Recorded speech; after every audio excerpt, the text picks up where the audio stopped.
Hey, nice Atypical Daydream t-shirt. Thanks. It's my favorite podcast. Mine too. But where can I get a t-shirt? It's easy. The link is in the show notes. That is easy. I'm gonna go get one right now. That's a great idea. Thanks. Bye. You bet. Stay cool. I get a phone call, and they are each taking 4 people to Maui for a month, and they asked me if I would come as one of those 8 people, 8 guests. Yeah, let me check my schedule, you know.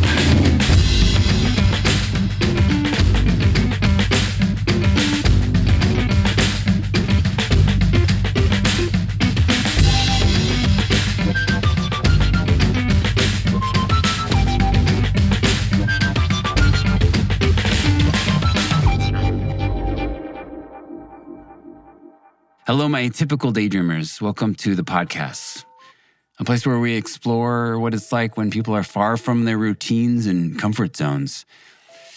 My guest today is Rick Redick. He's a visual effects producer, old friend, and mentor. Some people, you may know one, seem to have a kind of superpower. Their spirit, energy, their very presence lifts everyone around them. They don't just brighten a room, they somehow make other people brighter too. Rick is one of these people.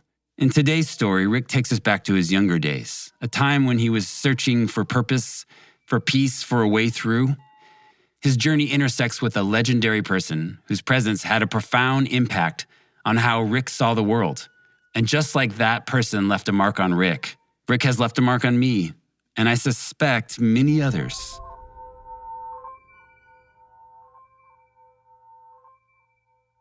So I had been sober for like 6 years, right? And I was working as a therapist, pretend therapist. I was a counselor. Like I had twice the number of hours I needed to be certified as a counselor. I was working at this kind of like fancy outpatient place in Houston. Had a nice office, apartment, everything's going well.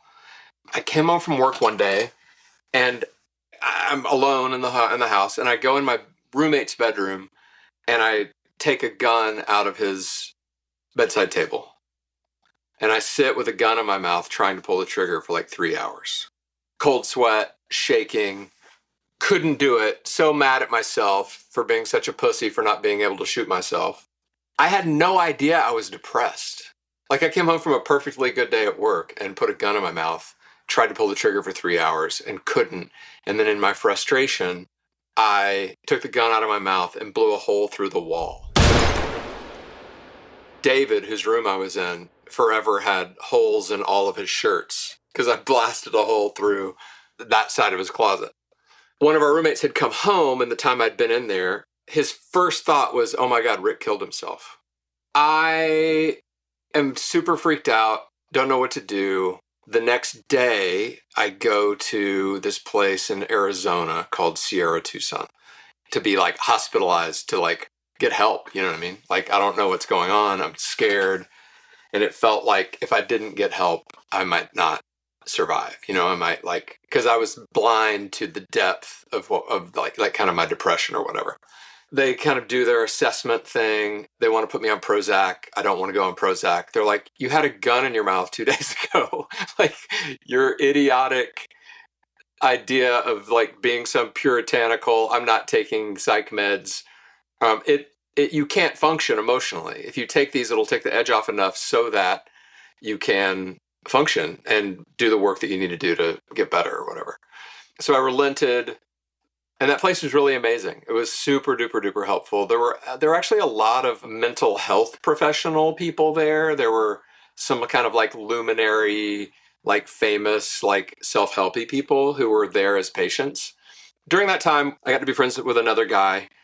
He told me that his boyfriend was going to come and that he needed to give his boyfriend an ultimatum, that if his boyfriend didn't get help, he was going to have to leave him.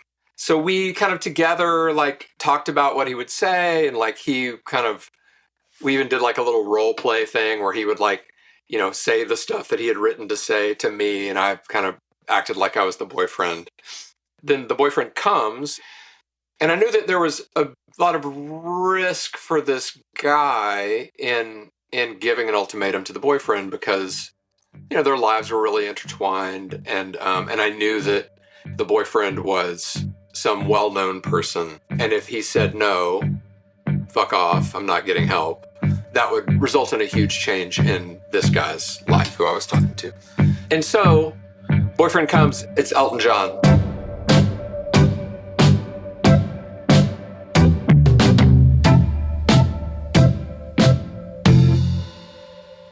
Boyfriend, it's not his current boyfriend, it's his boyfriend before that. He goes in to the thing to say his piece, and Elton went and got help that day. He said yes, and it was beautiful, and that was the beginning of his new life, right? Like that we've all sort of heard about. Like 6 months later, I get a phone call, and they are each taking 4 people to Maui for a month, and they asked me if I would come as one of those 8 guests. Yeah, let me check my schedule. I was completely broke. I think I had $53 to my name.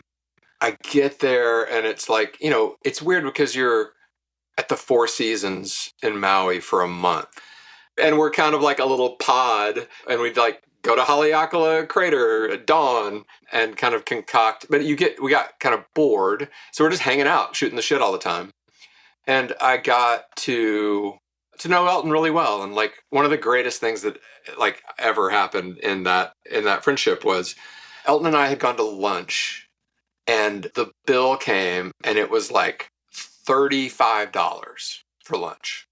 And I insisted on paying in a way that was it was weird, that I so demanded to pay. It was just there was a big flashing red light, something's not right. What the fuck are you doing?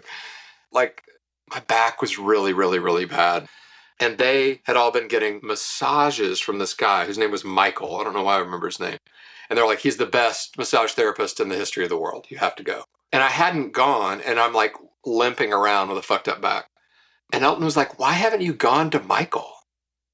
Oh, honey, is it the money? And I was yeah. I mean, I don't feel right signing for anything. I don't get room service. I don't want you to have to pay for anything.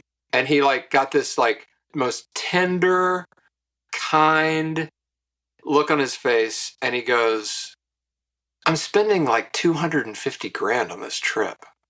The whole reason to have money is to create beauty in the lives of the people that you love.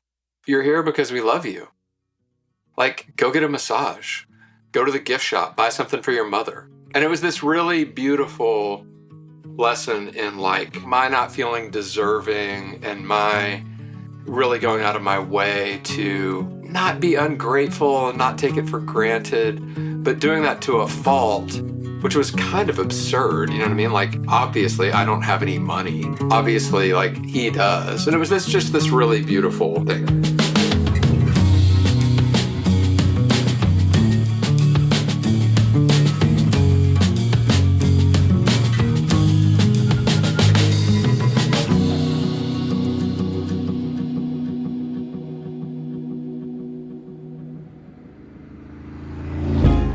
Hey, it's Josh. Hope you're enjoying the podcast. And if so, are you wanting more road stories? Well, good news. I've got you covered. Consider becoming a patron. You'll have access to loads of great bonus stories that there just wasn't time for. And you'll be supporting a truly independent podcast. Find the link in the show notes. And thanks. Now back to the show.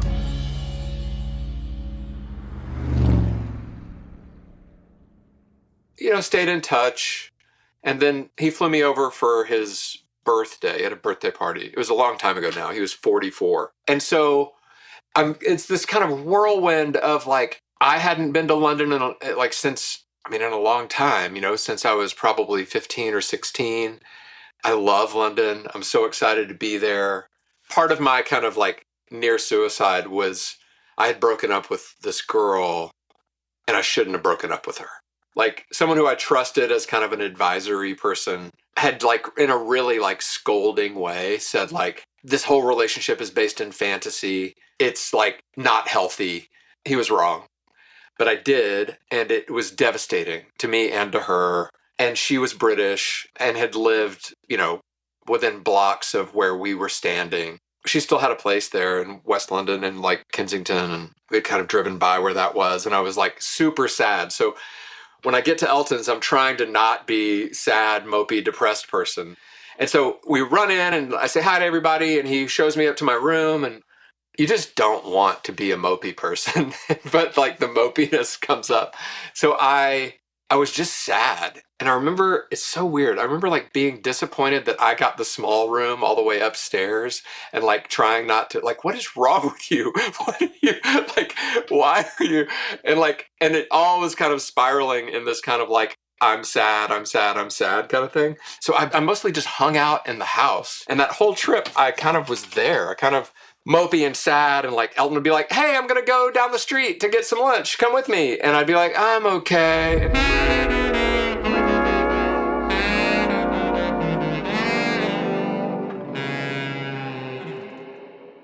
My kind of mopey sadness continued through that trip. I've always regretted not being a better hang and being so kind of self-obsessed, be more of a reciprocal friend. Yeah, it wasn't long after that I moved to LA with, no money. I moved to LA with like $7 and had a free place to stay for 3 months. So I was really kind of scraping by. I couldn't get a job to save my life. Like I finally ended up getting a job as a dishwasher and a busboy, but I was like, I had $200 in my old Texas checking account.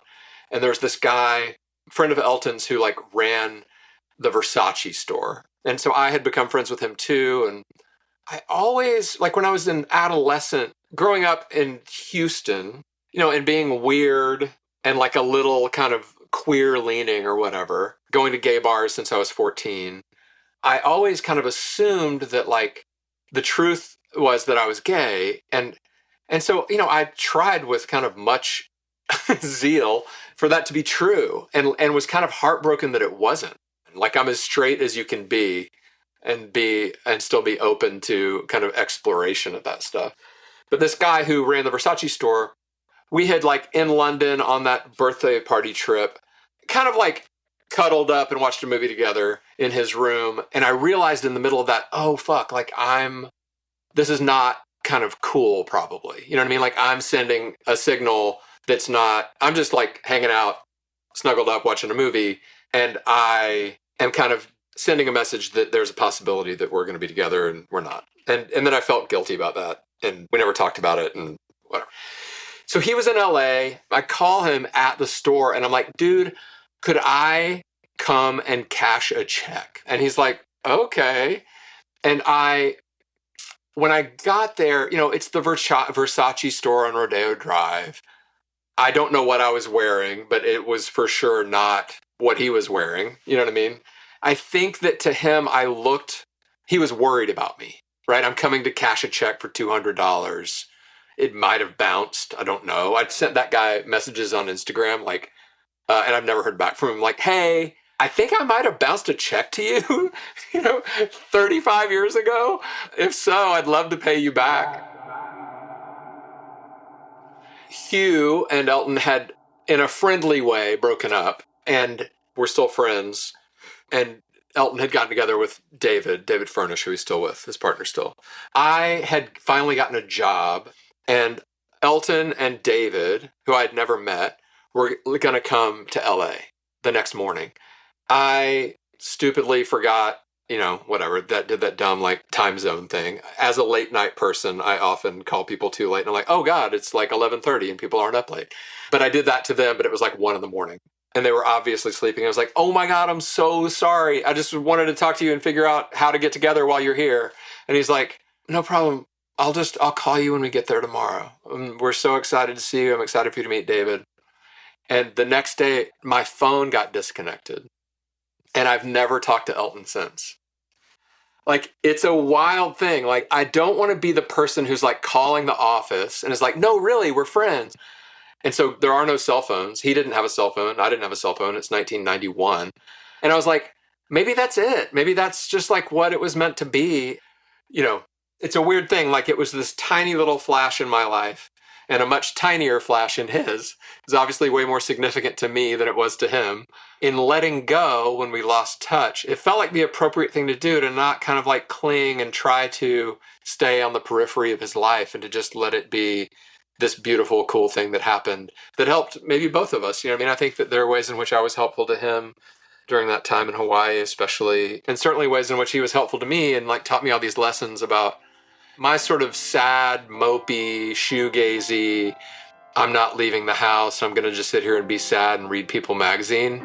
The spell of that was broken one day when I think literally reading People magazine on the couch, being sad in the dark, and someone's playing the piano behind me, and it's him playing his songs, like just like fiddling around, practicing, playing his songs. And I'm like, how am I such a sourpuss when like, I'm what? And like, it was just this beautiful instant of like, 10 minutes of him playing, which was like, snapped me out of my sort of self-obsession. That like brief period was a window into like how to be, you know what I mean? Like how to be and how to, I don't know, like I think he has a reputation of being a giant diva, and I think there are ways in which he's been a diva in his life. But I think something that's not said often enough about him is how wonderfully generous and loyal and sweet and hilarious he is. Like he's a really kind, great person to get to hang out with if you get a chance. I want to thank Rick for sharing his experience. Do you know somebody who loves Elton John? Text this episode to them. It might just brighten their day. This podcast is created and produced by me, Josh Caldwell. Music by Visual Aid, my side music project. General support and copywriting by Miranda Caldwell. Thank you for listening, and I hope you come back next time.